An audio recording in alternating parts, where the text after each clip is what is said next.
and it might have taken a few seconds to take a handkerchief out and wipe the fingerprints away. This is a point. Why don't we time this one to see? Just what are we timing? Yes, be exact. I'm Please. saying that the old man downstairs may have been wrong about the time it took him to get to the door, but right about who he saw running downstairs. Now, it may have taken the murderer a few seconds to take a handkerchief out, wipe the fingerprints away, and run downstairs to the place where the old man saw him. The boy, that is. This is right. We reconstructed the old man getting out of bed at a time lapse. Now let's reconstruct the actual crime. As well as we can reconstruct. I think a murder could use up to 30 or 40 seconds pretty easily at that point. Let's reconstruct the killing. Yes, let's.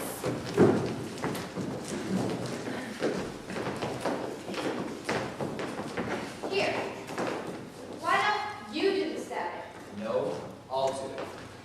And why don't you be the one who gets stabbed? You're younger than I am. And don't forget, you take 1 second to fall. And he was found on his side, his right side. So fall and roll into your right side.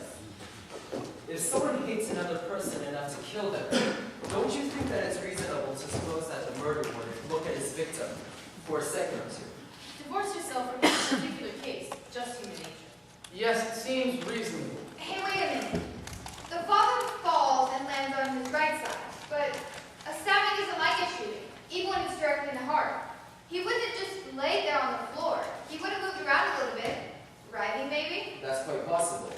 There would have been enough oxygen in his system to carry him for 2 or 3 seconds, I should think. Then wouldn't the father have cried out? Maybe the kid put his hand over his mouth. That also seems possible. Also, there's another point we want to bring out.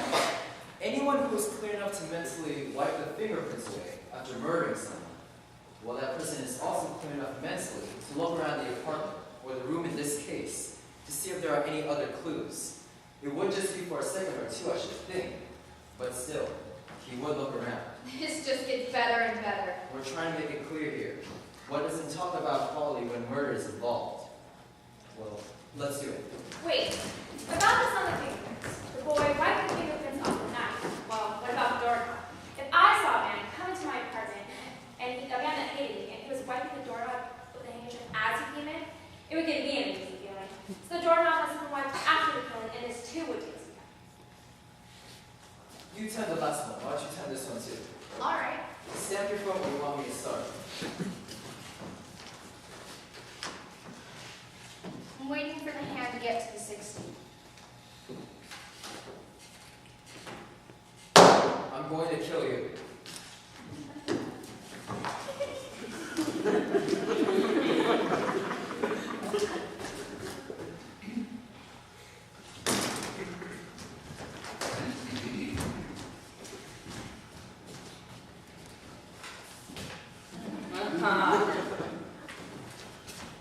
He would have wiped both knives.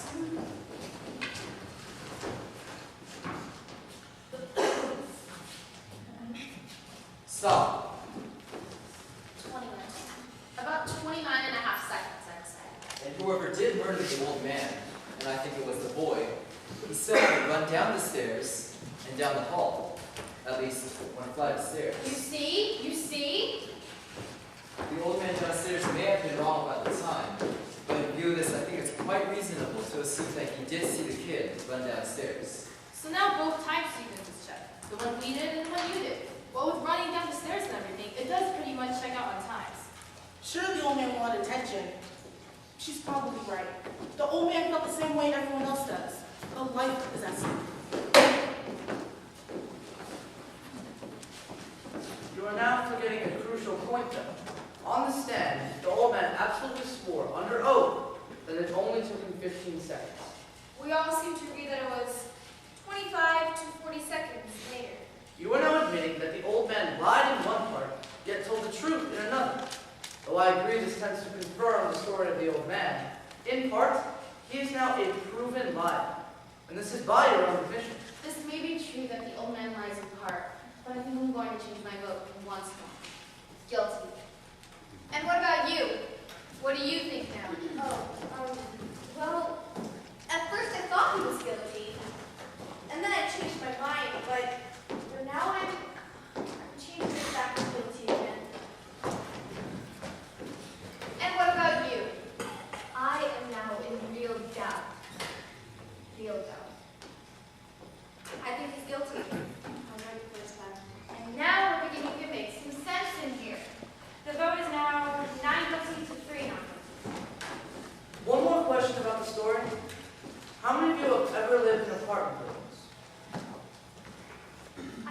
know what they're thinking, but I know what I'm thinking. And what's that? I do not live in a tenement, but it is close. There is just enough light so that you can see the steps in front of you.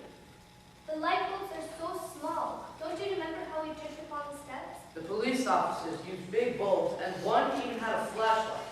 You remember? An old man who misjudged the time by 20 seconds. On this, we all agree.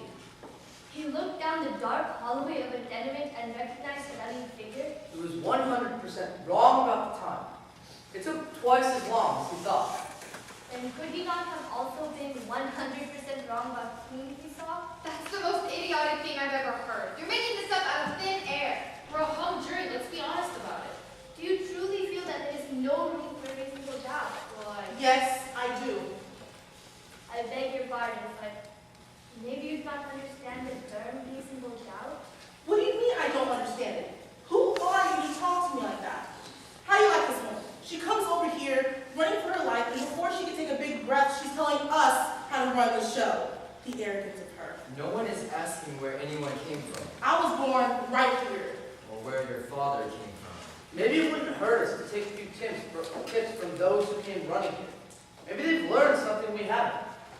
We are not so perfect. Please, okay. I'm used to this. It's not okay.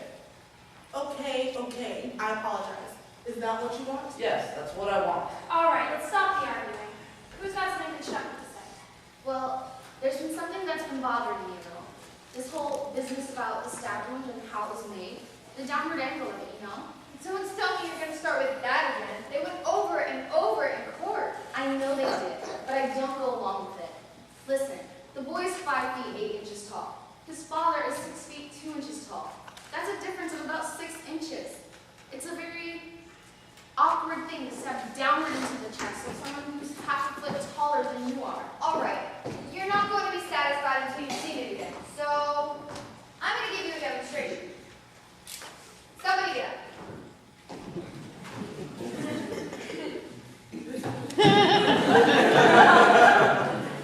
All right. Now watch closely. I don't want to have to do this again. Now was that 6 inches? That's more than 6 inches. Fine. Let it be more. Look out! That's not funny. What's the matter with you? All right. Nobody's hurt, are they? No, nobody's hurt. Now there's your angle. Take a look. Down and in. That's how I stabbed a man who was taller than me, and that's how it was down. Take a look at it and tell me I'm wrong. Down and in. I guess there's no argument.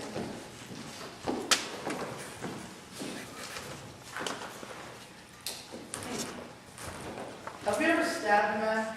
Of course not. Have you? Now let's not be silly. Have you? No, I haven't.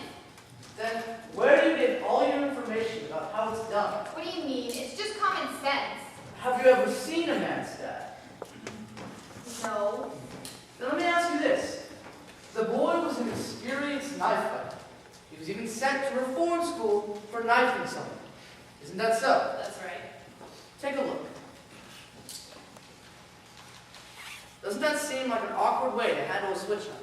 What are you asking me for? What's the matter with you? Give me that knife. Have you ever seen a knife fight? Yes, I have. In the movies.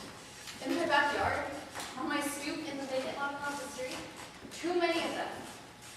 Switch knives came with the neighborhood where I lived. It's funny I never thought of it before. I mean, I guess you try and forget these things. Anyone who's ever used a switch knife would not have stabbed downward. You don't handle a switch knife that way. It's underhanded. So the boy couldn't have made the wound that killed his father.